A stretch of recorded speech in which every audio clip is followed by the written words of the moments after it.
no one ever wants to be the first to talk. Oh, because I always think we're gonna do some kind of intro, but we just don't. Nah, we don't. Nah, bro, we killed that noise back in like 2020. Where you been? Today's my son's birthday, by the way. Oh, is it? Oh, Nice. Officially 2 years old. Nice. Little man. Did you do a party today? Nah, bro. Nah. No party, bro. No party, yeah. I mean, we he woke up and my girl had gotten balloons ready and all his gifts, and he woke up to that and he was hyped, and then we're gonna try and go to dinner tonight, but I'm feeling a little under the weather and he's under the weather. And my daughter's under the weather. Oh man. Yeah, it's like this lingering shit that just won't go away. Yeah, hence that. It was my son's birthday 2 days ago. Oh, nice. Tuesday. All right, clap it up. It was my birthday. Oh, yeah, clap it up. I turned 2 years old as well. Wait. It was E's birthday Sunday? That's what I did. No, Saturday. Saturday. Man, isn't your birthday around the same time too? No. Didn't your birthday just happen? Yeah, it happened the 6th of May. Oh shit. Yeah, okay. Damn. Yeah, May, bro. Wow. Bro. And your ladies too. Congrats to your lady. Yes. Yeah, she's the day before mine. And I had to travel on my birthday. Yeah. So. Hey, did we ever or maybe it was the episode that I missed. Did you ever give a recap on how Disneyland went with the kids? Did I go into it, Manny? Yeah, you did. You talked about using a sleeping aid. Okay. All right. Enough said. I think it was episode 195, if I'm not mistaken. We're creeping up on 200, huh? Yeah, what are we gonna do for our 200th? Oh wait, the same thing we did for our 100th. Nothing. Nada. Not a damn thing. Keepitmoving.com. My daughter started karate. That's pretty cool. Nice. So how's she digging that? She had her second class, but her first official class with the uniform and the whole nine. She's 4 or 5? She's 4. Yeah. It's about the same time my son started. Yeah, the first day she went, so she was a little intimidated. I haven't gone yet. I'm gonna go with her for the first time for myself to see her tomorrow. But I've watched videos and stuff. My girl said that she was intimidated by like the class was mostly boys and a male teacher, but they have a female there as well, instructor, and they brought her to the side and then like kind of taught her, which was really good for her. Taught her one-on-one, kind of like everything, and then she jumped into her first class wearing the uniform yesterday, and I saw a video, and she did good, man. And I'm hoping that because she's still really rambunctious and not listening. I hope this helps with discipline, you know. Is she doing karate or is she doing something else? She's doing karate. I wanted to take her because a friend of ours, he does jiu-jitsu with his son. He goes to a place where they have the adults on one side and the kids on the other. And I want to start taking jiu-jitsu. And I wanted to take her to that, but whatever. I'll just wait because I think karate is a good introduction martial arts. You know, I did karate when I was young. And then jiu-jitsu is a little bit more hands-on, like tumble and rumble type thing. My son did karate and jiu-jitsu at the same. Well, he still does karate. He's been staying with that. And then jiu-jitsu was he did maybe a year or two jiu-jitsu. We stopped when the pandemic hit because it's too close contact for right. I love how Kay is very respectful. He's like karate. Me and Ian like karate. I said it in Spanish. No, he said it right. Karate. No, I said it the Spanish way. then I wanted her to do Krav Maga. Then we're going bro. Then weapons training. Just to talk really funny stuff. Well, I mean, it's not funny, obviously, the mass shooting and what's happened, but you see there was another shooting yesterday in a hospital? Yep, in Tulsa. Yep. Jeez, man. My mom's sister, my aunt, you know, she's like, I don't know, she's probably around in her 70s already, something like that. She's pretty hardcore, right? And I think the time has gotten her even more hardcore. And the other day, after the mass shooting, you know, I was telling her how I got my daughter into karate, and she's like, good. Yeah, teach these kids self-defense. And she goes, and teach them how to shoot. Oh, In Spanish. She tells me in Spanish. But I'm like, whoa. And I'm like, yeah, I mean, I do want to eventually teach them about guns and how to shoot. We've talked about that on here. But it was just funny hearing it from like an older Spanish lady. You know, she's like, teach them how to shoot because it's crazy out here. You know, like basically is what she's saying. Not that, which I don't think a kid knowing how to shoot is going to help in any of those situations. But I don't know. Maybe. I don't know. Yeah, we just got a special sponsor for the show, actually, about, you know, stuff like that we're just talking about. So let me just play their quick clip. I think you guys will enjoy this. You know, if my audio worked. Nothing on your side works. Nothing works. That was So blazing hip hop and R&B. See, this is why having good equipment is worth it. And when it works. I was just gonna play. Fuck it, I'll just tell you guys. So I was just gonna play. You know that dude, the Detroit Urban Survival Training. Yeah, yeah. Have you seen him, Ken? Yeah. Oh, you have. Oh my God, you gotta check out. So on IG, it's Detroit_DUST. There's periods in between those letters, but he just goes through different like survival tactics. You know, if you get a gun pulled out on you, like, what you do. But he's very like, people clown him because he's super like regimented about it, like very like military style. Yeah, he's being dead ass serious, and he's teaching stuff that looks really cool and effective. But it's so funny, like he's like, "This is what you do," and like mad drill sergeant, like. But you gotta check it out. But the jokes are like people like doing it, and then they're like in heaven. Like, because it doesn't work. Yeah. Those have been like a lot of the parody videos. Yeah, like they'll attempt it, like, oh, how you get out of a chokehold, and then the guy's trying it, and then all of a sudden the background changes to like clouds and angel wings and aliens. No, but the first ones were because the people, he would have like someone have a gun to your head right here, and he's like, do that movement, like get it out. And people would do you're not fast enough, and then boom, you're done. Oh, so good. So we don't have a sponsor, FYI, people. No. Manny got us excited. We got a sponsor? Looking for one. If anybody wants to sponsor us. Yeah.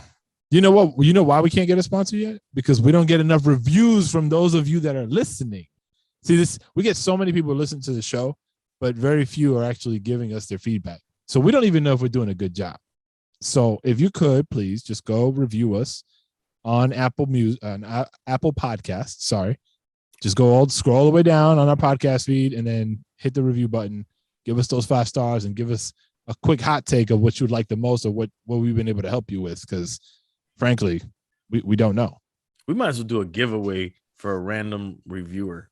It's a good idea. It's a good idea. If you win a date with Manny, nobody wants that. So we'll give you instead a Fatherhoods t-shirt. There you go. Yeah. Which you can also find and buy on the Fatherhoods website, fatherhoodspod.com. Just jump on there and you'll see the store. But yeah, we could do that. So I don't know. Let's officially make that happen. We'll pick a reviewer, I don't know, in a month. So starting July. There you go. Dale que tú puedes. Okay. After Father's Day is done, we're doing it. Are you on summer break mode yet, Manny? Yeah. The kids?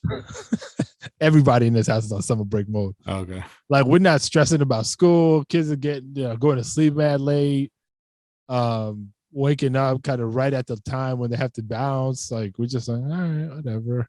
Oh, so school hasn't officially stopped yet?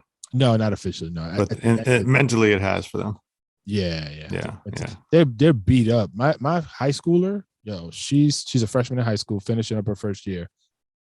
It's been brutal, man. Like she's had hours upon hours of homework and projects, and she says her teachers aren't being fair. Like they'll throw shit at her, like, with very little time between when it's, she gets it and when it's supposed to be due. So she's been going through it. So the summer can't come fast enough for her. How's the schools doing in terms of, because our shit just seems like a hot mess with all these like the protocols. It's like they still do testing, but then all of a sudden it's like there's no masks, but then there'll be an exposure, then everyone's got a mask for 10 days, and then it drops back down, then there's another exposure. Yeah, it's just like all over the place, man. It's mad lax over here. Like they'll tell you there was a COVID case, and that's it. Like there's no mask unless it's voluntary. If you want to, cool. If not, whatever. My kids still wear it on the bus because they're really in close proximity. They try to space people out in school, but really, there's not much they can do at this point unless you decide you want to pull your kid from school. Right. I do see an uptick in people, and this is talking from Miami, which we know is mad loose. But I have seen an uptick in people wearing masks lately. Really? Yeah. Which is starting to make me feel like, damn, am I the asshole now again? Oh. And then quickly it goes away. You're like, No, I just go like this. Okay, guys, we're good. I don't know if I told you when I got glasses recently, and at the office, like I go in, it's Miami, yo. You just go, and I see everybody wearing masks, and they're looking at me crazy, and I'm like, oh yeah. I was like, should I go get a mask? They're like, oh yeah, please. And I see the big sign in the front. How about LA? Like, is the mask protocol in the public just lax, or are you seeing still people? It's all over the place. I do see more people wearing masks right now. Yeah, but that's also because there's more of a it's because of monkeypox, so-called outbreak out right now. Yeah, monkeypox. Somebody I know got shingles recently, and they had like the worst time. Shingles is terrible, man. Yeah, I heard it's no fun. Garcia got that after we got back from filming Coming Home Cuba. So there is a group of folks that believe in side effects that haven't been reported from the vaccines. That is a side effect from some of these vaccines. Shingles? Is shingles. I did see that. And also some say that, and I would have to check this out, but that monkeypox is part of the shingles family. So it wasn't a rave. So if people are, people are scratching their heads like, all of a sudden, why is this popping up? And maybe, I don't know. That is one theory that's floating out there. You just threw that out there. Keep the conspiracy going. Who knows, man? I'm just gonna throw it out there for you guys out there. You do with this what you will. We'll probably get this one taken down for putting out misinformation, but well, that is one theory that's floating around out there. We're not standing by it. We're just calling it how we see it. But let me ask you this: monkeypox, right? There was one case of it, and it's supposed to be like Kay said, it's like in the shingles family. Doesn't seem like it's deadly. Right. One person got it. Why would they make such a big, because of the name? It sounds crazy. Like, why would they make such a big deal about it? I think there's more than one person who got it. No, here in the United States, it was one case. Still one case? Okay. No, I think there's more now. Oh, so there was more raves? I know they're trying to say they're trying to give it the AIDS clause. Yeah. They're saying it was sexy time in Europe at a rave. Right. Oh, really? Okay. Yeah. I heard there's like dudes. I think they said a news headline, it was like 800 cases so far. Jesus. I only heard one case. So fuck, I don't know. I don't know if Kay's the conspiracy guy or I think that's what they reported. I think that's in Europe. I think it's in Europe. Yeah. I don't think here. I don't know, bro. Anyway. So no, you guys don't think it's a little bit what? Like the news blows it a little bit out of proportion? Oh, could be. All the time. Look, I'm sure there's definitely fear factor in all this stuff, and just trying to get everyone fucking scared. I still don't even know what the fuck we went through with COVID, to be honest with you. Well, it's like we know people died. We know people died. We actually know people that died, but it still feels like it wasn't what it was supposed to be.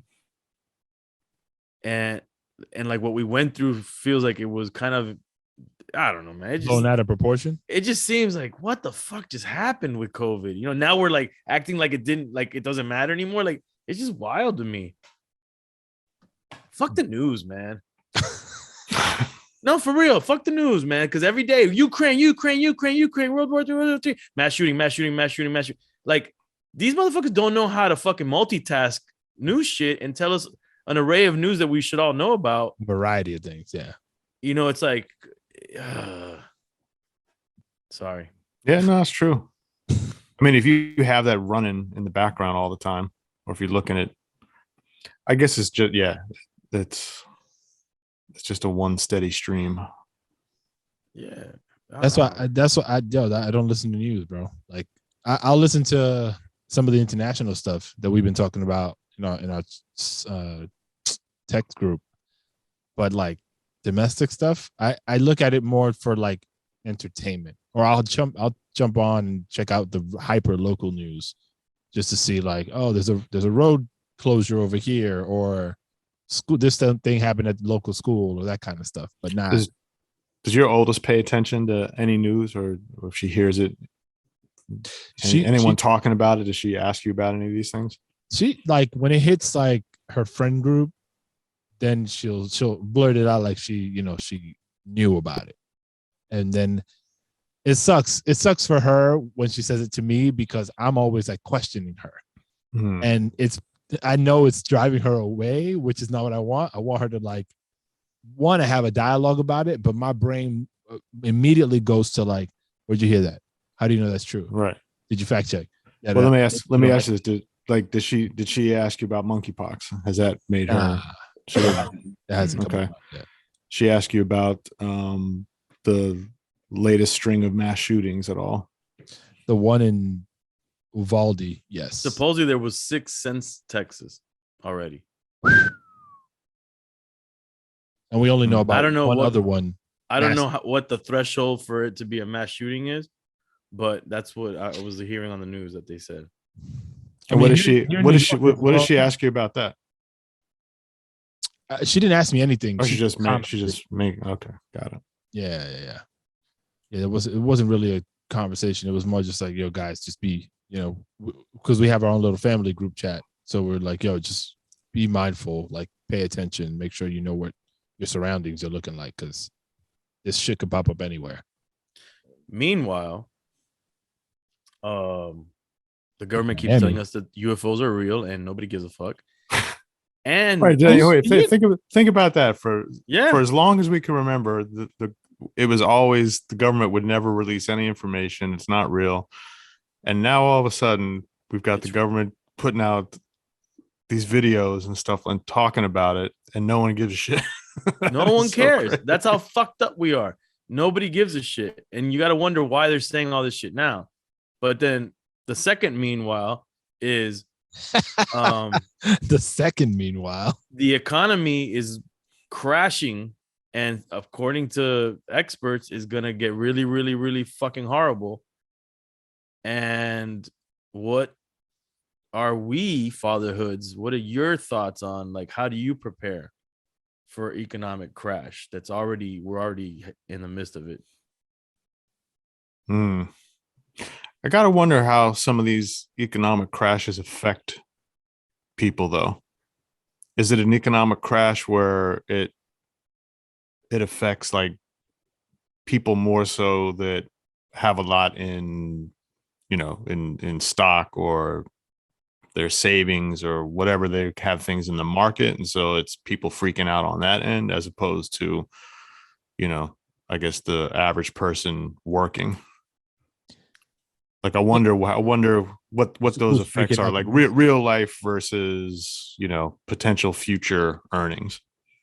The ones that are the most freaked out and the ones that are probably going to get, the shortest end of the stick here are going to be the folks that are retiring, that haven't, cashed out their savings out of the market, because the market plummeting is directly impacting their viability in the very near future. Right. And they got to wait it out for it to come back up.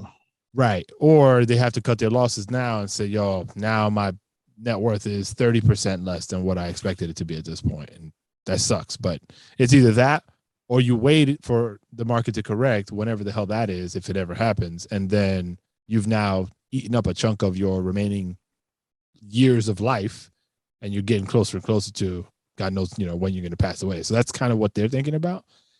And so they're the ones that are going to get hit the hardest. But as far as like your question, E, and this is like the easy way to kind of close my eyes about it, but like I try not to focus too much about what I can't control. So I take market indicators as a guide, but I don't lose my shit over them. Like I try to keep my game plan the way it is. Like I believe wholeheartedly in real estate. I think that's the path that I'm always trying to travel down. I always feel like there's an opportunity there no matter what. It's just a matter of making sure that the financial aspect of it, like how I get into a deal and what the prospects of me getting out of a deal are. And that to me is how I look at it. The stuff, I still invest in the market. I'm still investing in crypto, and I'm just going to wait it out. But even though a lot of people are saying that crypto isn't performing the way it was supposed to perform, because it seems like it's tied to the stock market when it shouldn't have been at all. Yeah. But go ahead. Sorry. No, because the way the market functions is an emotional, like people's reaction is an emotional response, which drives what the market does, right? I think in a lot of respects, that aspect of it still holds true in crypto, because people are buying and selling based on their emotion. Yeah, I think that trading market regardless. Yeah. So I mean, it's decentralized. So I believe crypto. Well, that's what they're saying. It shows how it's not decentralized by what has happened to crypto. But going back to what Kay mentioned, like who it affects and how it affects, the reason why I always ship bricks in thinking of finances or any kind of crash is that I personally felt the crash in 2008 without knowing, and I was not a rich person by any means, and I wasn't invested in the market, and I didn't own a home. I just made a decent living doing entertainment and marketing and promotions and doing stuff like that, and everything revolving around the entertainment business. And so I didn't see what was happening to me, and I didn't correlate it with the market crashing, with the economy crashing. I just thought I did something wrong. I fucked up. Because people weren't spending and hiring. Well, that's what I found out. The first thing that suffers, thing that suffers in a bad economy is entertainment. Because that's why they're saying that Netflix is losing all this money and all these things are losing money, because that's the first thing people start cutting. Is they stop going to the movies, or they stop subscriptions. They stop doing that. And then companies, like for me, like one of the big money makers for me at that time was my marketing and promotions company. A lot of companies, that's the first thing they're cutting. We're not going to spend this extra money in marketing and promotion anymore. And that's what started drying up for me, because but prior to that, and I don't want to get too deep into how why I didn't save money, whatever. I was always taking whatever I made and reinvesting it into the things that didn't make money, but that I believed in the entertainment side of what I was doing. Whether it was artist, studio, whatever, And so it was basically like a song and dance in the sense of musical chairs, that when the music stopped with the economy and I didn't have a steady flow, then I got screwed. Yeah. And that's what scares the shit out of me now, because I was just a regular person, not in the market, not in that. And I felt it really, really bad. So that's what scares me when I hear this stuff. Now the difference between myself then and now is kind of like what you said, Manny. I am taking advantage of the market dropping and investing, not much, because I'm scared still. Yeah. But I invest something. I'm buying more crypto. I'm buying more stocks. I'm looking at real estate.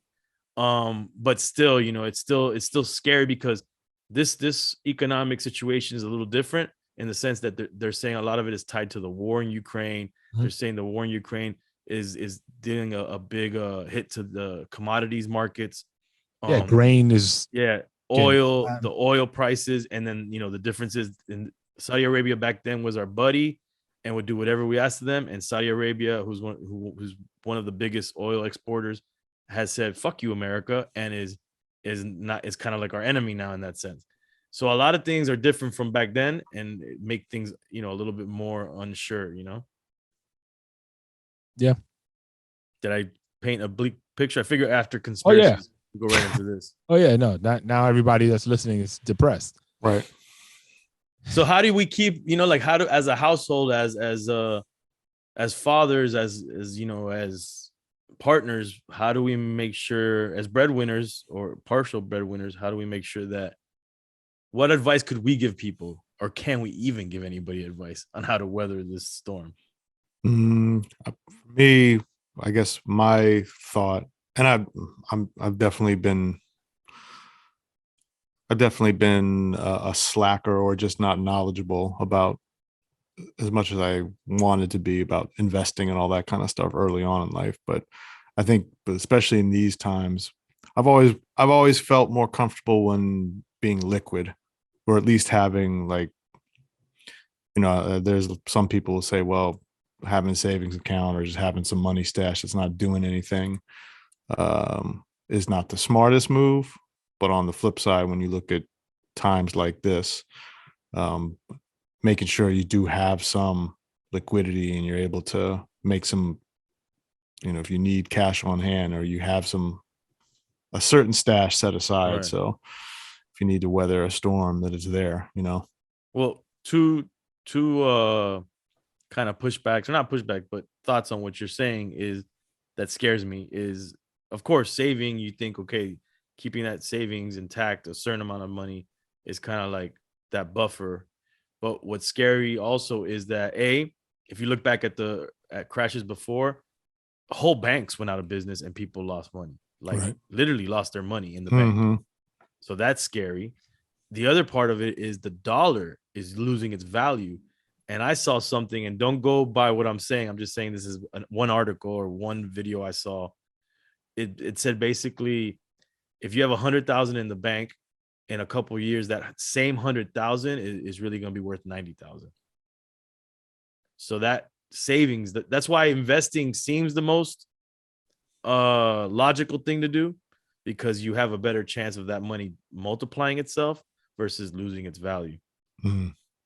And diversifying your investments. So right, to make up for ones that don't do well. Yeah. I mean, just from an advice standpoint, like, the most important thing that any person can do to weather the storm is to have the most positive mindset and really double down on doing the things that you can do. Like, thanks, Tony Robbins. Fucking no, because like, the more, and I'm a big visualization person too. So like, I don't want to get into the Ew. no, You dirty bastard. not EFN visualization, not like that. But really just having a positive mindset, and like, not like, oh, everything's gonna be okay, and like just sitting in the corner and saying that to yourself. Like, that's not gonna be helpful. But like, really intently, like, yo, we're gonna figure this out, we're gonna be fine, and you keep doing the things that repeatedly are going to benefit you and your family in the long run. If you're let's say you're a dad and you work a trade, right? Like a blue collar gig, right? And you're really good at it. Okay. Keep doing what you know how to do and do the best you possibly can. But also think about other things that you can add to the portfolio of things that you're capable of doing, even if it's not you physically doing it yourself, but just thinking outside the box a little bit and trying to take smart risk is what I would say. Right. That's within your comfort zone. Because again, just going back to diversification, the more you can diversify in lanes that you know and trust, it's like the old advice, right? It's like when you're investing in the stock market, pick things that you are familiar with, that you like. That's the most basic advice. Man, he's investing in a lot of porn. It's a hot market. If you're a big sneakerhead, for instance, and you like Nike kicks, maybe you'd be best suited to do that, because you can understand that, and then you'll know, all right, now's a good time for me to double down, because I know Kyrie's gonna re-up his agreement with Nike, and that's gonna, you can read the tea leaves better. So in the same sense, like, don't lose your mind. Do the things that you know are working for you now, and continue to diversify. Because diversification at the end of the day, in things that you're comfortable with, is going to mean a big difference for you incrementally. And what I could say in relation to keeping a positive mindset, when I talk about that time frame that it really hit me, the crash in 2008, yeah, around that time, I could tell you from experience that I did keep a positive.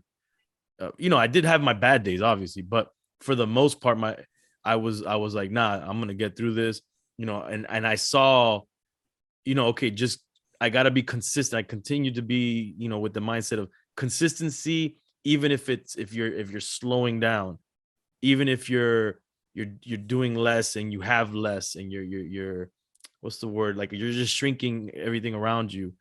But I did keep that positive mindset, and it did get me through those times. So I do want to agree with you on that. The other thing too is I want to make sure anybody listening that when we say invest, when we say diversify, we're not talking from the position of like some rich ass people that are like, yeah, I got 100,000 here, million there, 500,000. We talking about, whether it be a couple $100 or a couple $1,000 and throwing it in a couple places that you might not lose it and you might gain with it. Make sure that we want people to be able to relate to what we're talking about. Yeah, we're lucky. We're in a lucky part in our lives right now that we're all stable and we have some cushion. But I always look at it. I never get comfortable because that can all be taken away. And you look at some really wealthy people. I'm talking about these people that have $1 million, and these people get scared and are worried. So it's all relative. It is. It'll get kind of metaphysical on you to close it out. You ever wondered, like, what is that innate thing inside of us that just makes people want to continue on and live even through all like the shit? Just think about folks that, just go through all kinds of hard times, but they just keep pushing through. Like, what is it inside of us as people that I guess keeps that spark for like you're just gonna persevere no matter what, even if you're the will to live. I think people, that's what pride. I mean, without like it's like I guess that's what we're programmed. Yeah. That's what makes us human, I guess. I mean, I guess not, because even in the animal kingdom, you could see that. Yeah. An animal still, fighting through whatever. You see those animals getting attacked by lions, and they're still, and they get out of it for some reason. Not probably a bad example, but it's that will, man. It's that will, and it's that wanting for life to get better that I think keeps, and hope. I think hope. is really what it is. Because I always say that I'm looking at, like, you hear the Holocaust stories, or, even like when you're looking back at like the slave days, like why would someone even want to like keep waking up to that? Yeah. But imagine if you were the person in the concentration camp that was there the day the Allies came and took over that. You survived that to that point. Imagine you were that slave that was able to be there during emancipation, and were able to survive that. Like, whatever, they're survival stories. And because they're survival stories, I think it gives all of us hope. I can survive something too, Yeah, I mean, you just think about our inherent reactions to things, right? It's fight or flight. Mm-hmm. Why? Because that's our core survival mechanism. And so we're wired to live and procreate and make life and try. And then I think as humans, evolved humans, now we think about things from a legacy standpoint. No matter where you are on the totem pole, you always want to try to leave something behind that you'll be remembered for. And so that also fuels your want to live and survive. I was thinking about, actually, I didn't think about it in the way you mentioned the question, Kay, but like, think about people who get life in prison, right? No opportunity for parole. And they don't just off themselves immediately, right? Like, that's a prime example. Because like there's something driving them to do something, even when they're locked up behind bars forever, that is still in their mind worth existing. And I thought about it for myself. I'm like, yo, if God forbid I ever ended up in a situation like that, like, what would my reaction be? And immediately the first thing that came to my mind was like, yo, whatever wrong I did that got me to this point, I would switch my mindset and try to be a beacon of light for other people not to have to end up in my shoes. And for your cellmate. And for and for my many cellmates. Right. But it's a really like deep kind of conversation. But I think that we skimmed the top. And we're probably the worst at getting deep. Yeah. All right, guys. All right. Thank you. Let's go look for UFOs. All right. Later.